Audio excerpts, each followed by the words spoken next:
Before it was a fashion statement, it was a scandal. A woman in trousers, a woman in a tuxedo, a woman dressed like she owned the room. In 1966, this wasn't chic, it was threatening. This is a story of how Yves Saint Laurent and the suit that taught women how to wear power. Welcome to Undressing History, where we take fashion off the hanger and put it back in context. Yves Saint Laurent was not supposed to be revolutionary. He was shy, fragile, soft-spoken. And at just 21 years old, he became the head designer at Dior, the most powerful fashion house in the world. The press called him a prodigy. The industry called him the future. But the pressure was relentless. Fashion at this level is not glamour. It's expectation, control, silence. And Yves Saint Laurent was breaking under it. In 1960, Saint Laurent was drafted into the French army, and within weeks he suffered a mental breakdown. While he was hospitalized, Dior replaced him. Just like that, the golden boy was gone. For Saint Laurent, this was more than professional betrayal. It was personal erasure. But endings have a way of becoming beginnings when you refuse to disappear. In 1961, Yves Saint Laurent started his own fashion house. This time, there were no rules, no traditions to uphold, no fantasy women to dress. Instead, he designed for real women, women who worked, women who moved, and women who wanted to be taken seriously. Fashion stopped being decorative. It became intentional. And then came the suit. In 1966, Yves Saint Laurent introduced le smoking, a tuxedo for women. Clean lines, sharp tailoring, and no apology.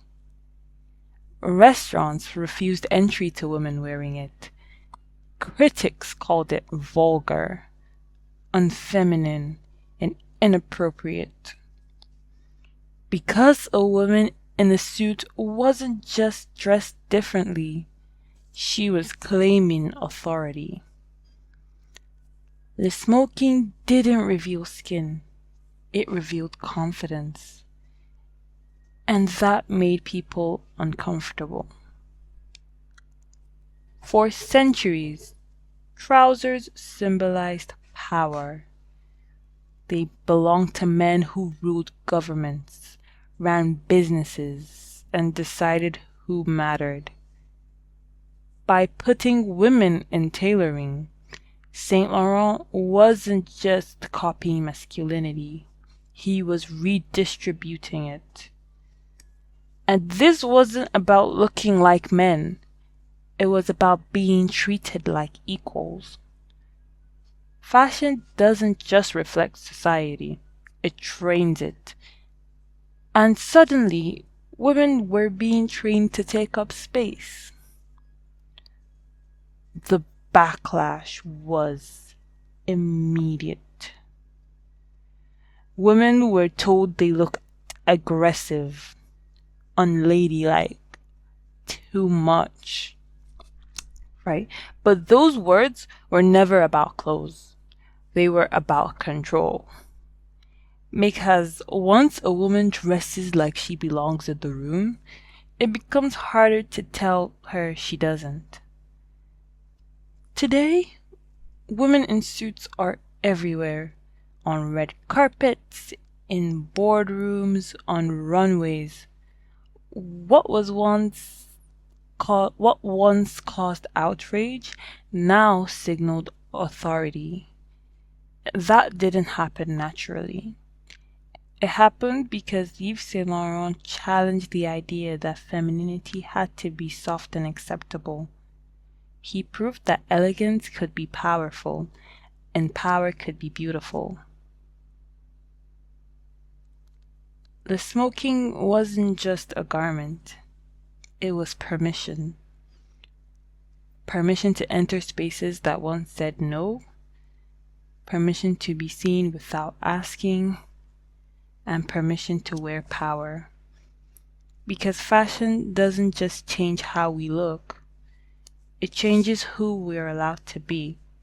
And sometimes all it takes is a suit. This has been Undressing History. If you enjoyed this video, consider subscribing, and I'll see you in the next story.